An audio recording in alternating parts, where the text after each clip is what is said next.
मी आता असं आहे आमच्या गोठणे गावात वाडी असा गोठणे कोण वाडी आणि ह्या नारळ झाडाची सुई जी असा ती संपूर्णपणे भोंग्यांनी खालेली असा भरपूर पोकरल्यानी असा ह्या नारळ झाडाक। आता ह्या नारळ झाड जगात असा काय वाटत नाही कारण भरपूर उशीर झालेलो असा संपूर्णपणे सुई खालेली असा। आता एका इसून कापूया आणि आतमध्ये कीटकनाशक घालूया आणि सुई बघूया कशी काय असा ती।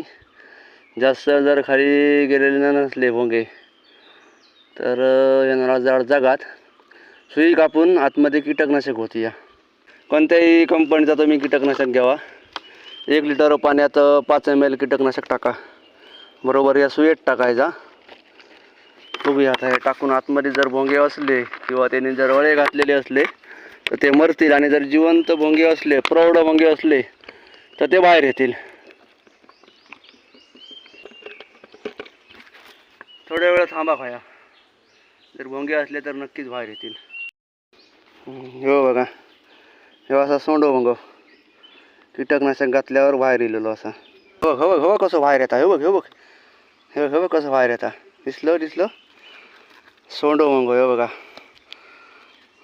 का म्हणतात सोंडो भोंग। थोड्या दिवसांनी पंख फुटलेले आणि हे एका नारळ झाडापासून दुसऱ्या नारळ झाडावर जातले आणि प्रजनन करतले, अळी घालतले। 2 गावले असं एक आपण नेट टाकून घेऊया आणि बुच लावून घेऊया, नाही तर काय माहिती आहे उडाची शक्यता असते। 2 गावले एक हो एक हो थोडंसं लहान असा आतमध्ये त्यांचे अळे असतले, ते आता मरले असतले, ते बाहेर येत नाही, हे बाहेर येतात, हे परिपक्व असत ना, हे बाहेर येतले।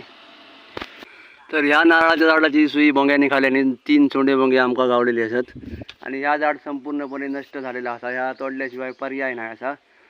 जर तुमच्या नारळाच्या झाडाची सुई जर खाली पडलेली असली आणि जर ती हिरवी असली तर समजायचा की ती एका भोंग्यांची लागण झालेली असा, ताबडतोब औषध उपचार करू होयो। तर औषध उपचार म्हणजे एक प्रकारचा कीटकनाशक घ्यायचा, 1 लिटर पाण्यात 5 ml कीटकनाशक ओतायचा आणि त्याबरोबर सुयेत ओतायचा। आतमध्ये जर भोंगे असले तर ते नक्कीच मरतील आणि सुई बरोबर खरवतेन किंवा कोयत्यान कापायची आणि जर हिरवीगार असली सुई तर नक्कीच तुमचा नारळ झाड जगात। पण ह्या नारळाचा झाड आता नष्ट झालेला असा, हे आता आमका मुळापासून तोडूक होया। धन्यवाद।